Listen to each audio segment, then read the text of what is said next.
So this is Mr. Eble. Time for another exciting edition of Reading with Mr. Eble, Among the Hidden. So it'll be chapters 24 to 20 something today.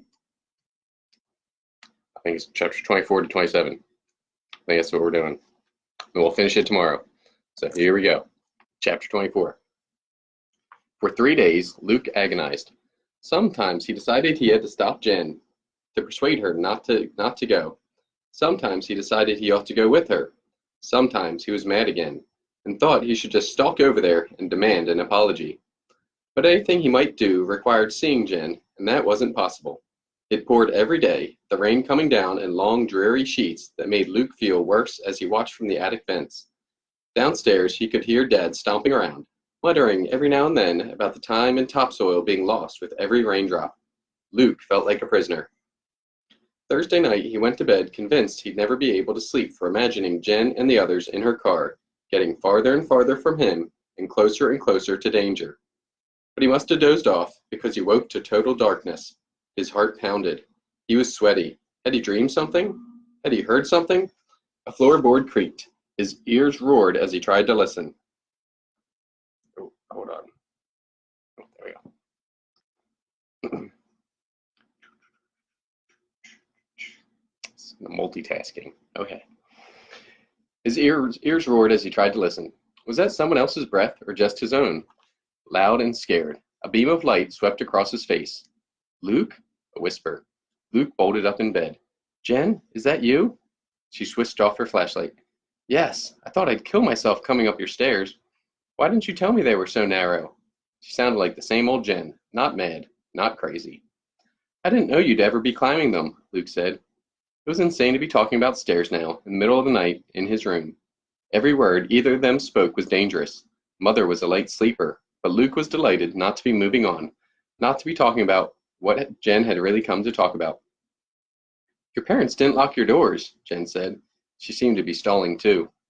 Guess I'm lucky the government outlawed pets. Didn't farmers always used to keep big guard dogs that would chop people's heads off in one bite? Luke shrugged, then remembered Jen couldn't see him in the dark. Jen, I wasn't sure what he was going to say until he said it. I still can't go. I'm sorry. Something about having parents who are farmers, not lawyers, not being a baron. People like you who change history. People like me, we just let things happen to us. No, you're wrong, Jen said. You can make things happen. Luke sensed, rather than saw, Jen shaking her head. Even in the dark, he could visualize each precisely cut strand of hair bouncing and falling back into place. I'm sorry, she continued. I didn't come here to harp at you. This is dangerous. No one should go unwillingly. I was too hard on you the other day. I just want to say, you've been a good friend, and I'll miss you. But you'll be back, Luke said. Tomorrow, or the next day. After the rally. I'll be over to visit. If your rally works, I'll be walking in the front door. We can hope, Jen said softly. Her voice faded away. Goodbye, Luke. Chapter 25. Luke lay awake the rest of the night. At first light, he got up and quietly scrubbed away the mud Jen had tracked in and up the stairs. Trust her not to think about mud. He fervently hoped she'd thought of all the details about the rally. Luke was just finishing the last of the kitchen floor when he heard the toilet flushing upstairs. He hid the muddy rags in the trash and scrambled back to his place on the stairs, just in time to meet Mother coming down. Morning, early bird, she yawned. Were you up during the night? Thought I heard something. I had trouble sleeping, Luke said truthfully. Mother yawned again. And you're up early. Feeling okay? Just hungry, Luke said. But he picked at his food. Everything he ate stuck in his throat. After the rest of his family left, he risked sneaking over and turning the radio on low. There were weather reports and commercials for soybean seed and lots of music. Come on, he muttered, keeping one eye on the side window, watching for Dad. Finally, the radio voice announced the news. Someone's cattle had gotten out and caused a minor car wreck. Nobody hurt. The government spokesman predicted a poor planting season because of all the rain. Nothing about the rally. Dad came back toward the house. Luke snapped off the radio and bolted for the stairs. At lunch, Dad forgot to turn the radio on, and Luke had to remind him. The announcer promised a big story after the commercials. The sandwich gone, Dad reached over to turn the radio off. No, wait, Luke said. This might be interesting. Dad harumphed, but waited. The announcer came back, he cleared his throat, and declared that new government statistics proved last year's alfalfa harvest had set a record for the decade. That is exciting. It was like that for days. Luke kept waiting, desperate to hear anything, but the few times he could get to the radio, it said nothing.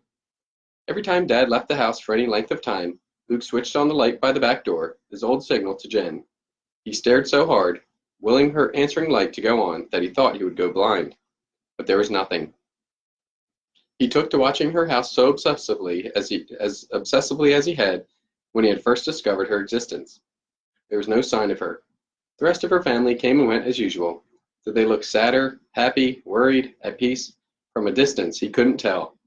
He got so desperate, he asked Mother if she'd thought about going over to visit the new neighbors, to welcome them to the area. She looked at him as if he were deranged. They've been there for months. They're hardly new anymore, and they're barrens, she said. She laughed in a way that didn't hide her bitterness. Believe me, they don't want us visiting. What was she supposed to say? Nice to meet you. Now tell me everything about the child you never talk about? After a week, Luke did feel deranged. Every time anyone spoke to him, he jumped. Mother asked him, "Are you all right?" So many times he took to avoiding her.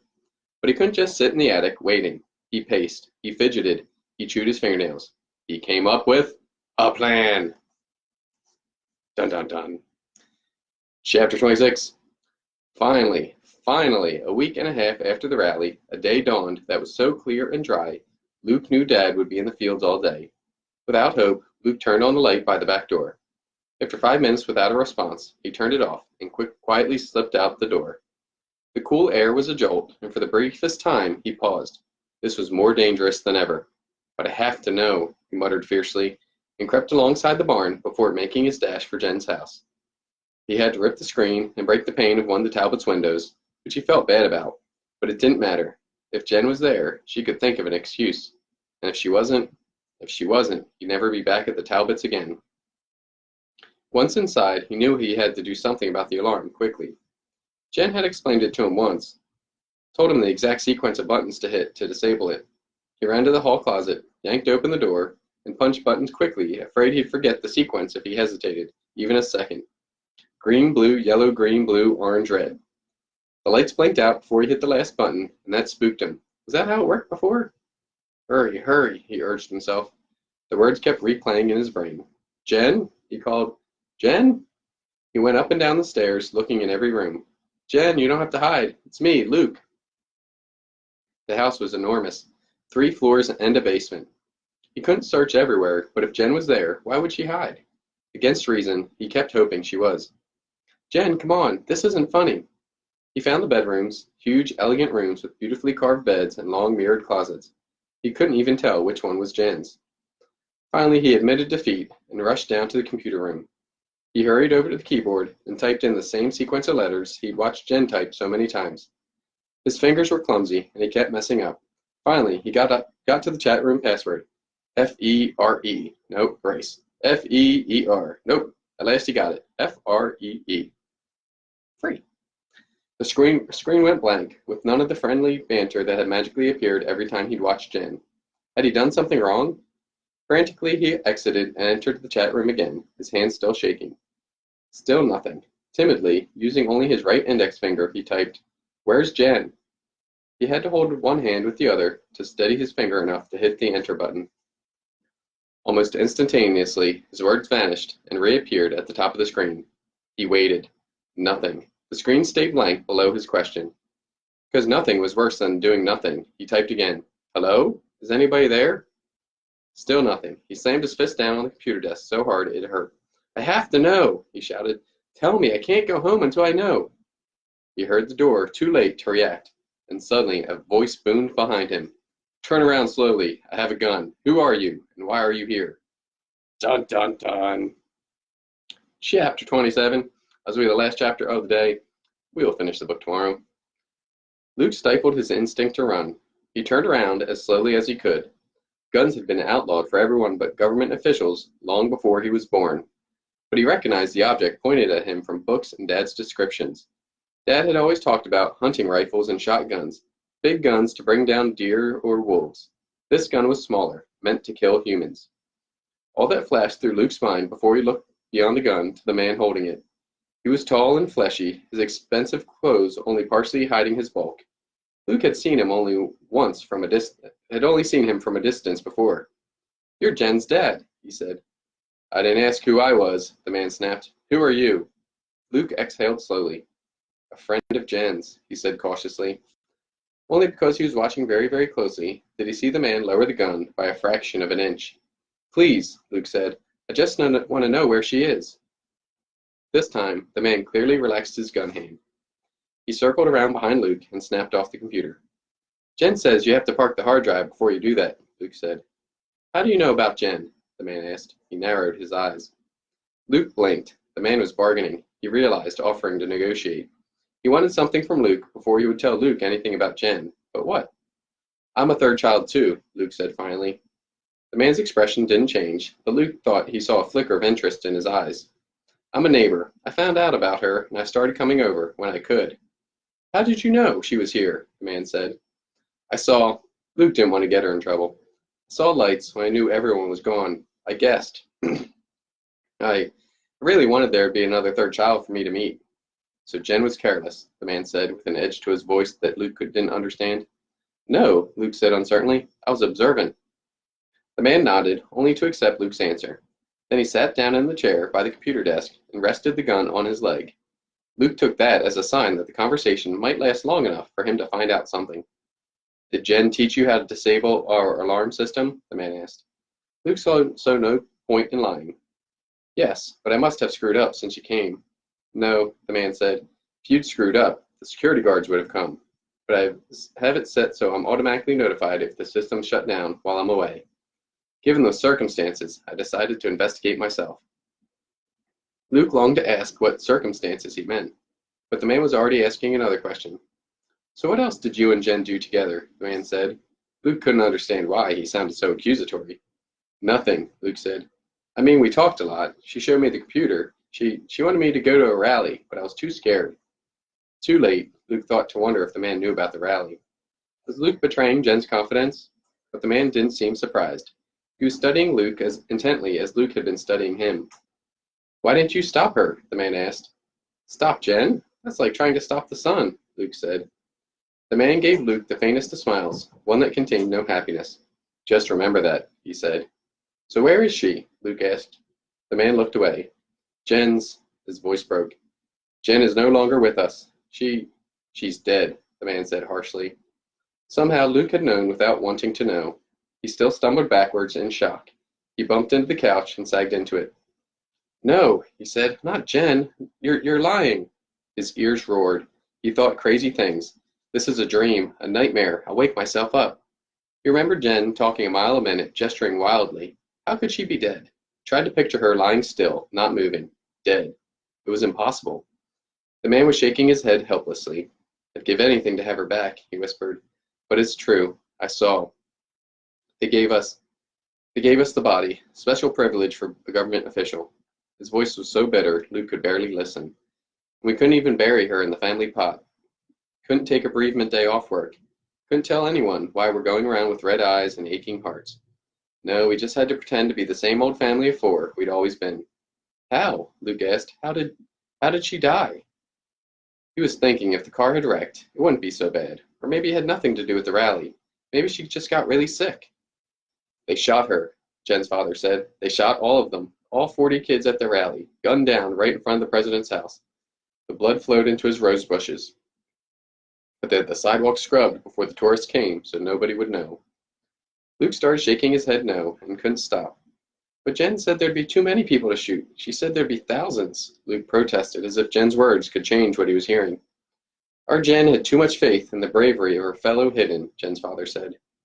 Luke flinched. "I told her I couldn't go," he said. "I told her. It's not my fault." "No," Jen's dad said quietly, "and you couldn't have stopped her. It's not your fault. There are plenty of other people who deserve the blame. They probably would have shot 1,000 or 15,000. They don't care." His face twisted. Luke had never seen such pain. Not even the time Matthew dropped a sledgehammer on his foot. Tears began to spill down Jen's father's face. "What I don't understand is, why did she do this children's crusade? She wasn't stupid. We'd been warning her about the population police all her life. Did she really think the rally would work?" he said. "Yes," Luke assured him. Then, unbidden, the last words she'd spoken to him came back to him. We can hope. After she told him hope was worthless. Maybe she knew the rally would fail. Maybe she even knew she would probably die. He remembered the first day he'd met her, when she'd cut her hand to cover the drops of his blood on the carpet. There was something strange in Jen he couldn't quite understand, that made her willing to sacrifice herself to help others, or to try to. I think at first she thought the rally would work, Luke told Jen's dad, and then, even when she wasn't sure, she still had to go. She wouldn't call it off. Why? Jen's dad asked. He was sobbing. Did she want to die? No, Luke said. She wanted to live, not die, not hide, live. The words played over and over again in his brain. Not hide, live. Not hide, live. As long as he held on to them, he felt like Jen was there. She just left the room for a minute to get more potato chips, and soon she'd be back to lecture him again about how they both deserved a better life than hiding. He could believe it was her voice echoing in his ears. But if he let go, let the words stop for a minute, he was lost. He felt like the whole world was spinning away from him and he was all alone. He wanted to cry out, Jen, come back, as if she could hear him, and stop the spinning and come to him. As if from a great distance, Luke heard Jen's father heave a sigh and blow his nose in a businesslike way. You may not be ready to hear this, he said, but... Dizzily, Luke raised his head and listened half-heartedly. When you logged into that chat room, Jen's father said, a buzzer went off in a room in Population Police Headquarters. They're monitoring the chat room very closely. They found it after the rally. I've managed to cover up things about Jen, but they'll trace your message back to our computer. Population Police are backlogged right now, following leads from the rally, so I should have a day or two to come up with a plausible-sounding explanation. But if they investigate too carefully, you may be in danger. More than usual? Luke said sarcastically. Jen's dad took the question seriously. Yes, they will even begin actively looking for you. They'll search every house around this one. It wouldn't take them long to find you. A chill ran down Luke's spine. So he would die, just like Jen. Or not like her, she had gone bravely. He would be caught like a mouse in its hole. But if you'll let me, Jen's dad continued, I can get you a fake ID. You can be miles away before they come looking. You would do that for me? Luke asked. Why? Because of Jen. But how? I have connections, you see, Jen's dad hesitated. I work for the Population Police. What? Oh my goodness! So, we'll start with chapter 28 tomorrow. So we'll be on again tomorrow at noon. You'll have a great day. Keep working hard. And I'll see you tomorrow at noon. So remember, Rangers of the play.